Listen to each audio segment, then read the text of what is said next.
Le cri de joie de chanceux qui ont retrouvé l'ambiance de leur salle de sport. Sur les quais de Seine, une salle rouennaise a profité du beau temps et du déconfinement pour proposer à ses adhérents de vrais cours collectifs, en complément des cours virtuels sur les réseaux sociaux.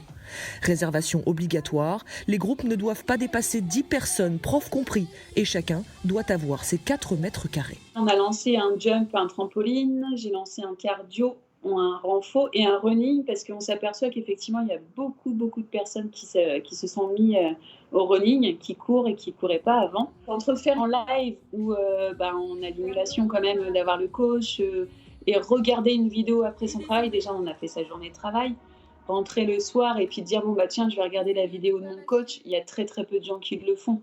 Des cours dehors, c'est aussi la solution choisie par l'une des plus grandes salles de sport de Caen.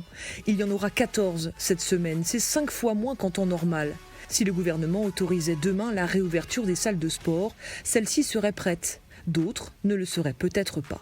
On a la possibilité de savoir en temps réel le nombre de clients dans nos clubs, d'avoir tout ce système de réservation qui est déjà mis en place et de pouvoir savoir dans chaque studio combien on a de personnes et de mettre en place cette réservation. Après, je connais certaines salles de sport qui n'ont pas ces logiciels de gestion, qui n'ont pas cette infrastructure et surtout pas le personnel pour pouvoir gérer les salles de sport. Donc il faut prendre un petit peu de recul et de se dire au niveau national c'est quand même une question de santé. Les professionnels craignent que les contraintes sanitaires et les réservations obligatoires ne découragent certains de leurs adhérents. La réouverture des salles de sport ne se ferait en tout cas pas avant le 2 juin, a précisé le gouvernement.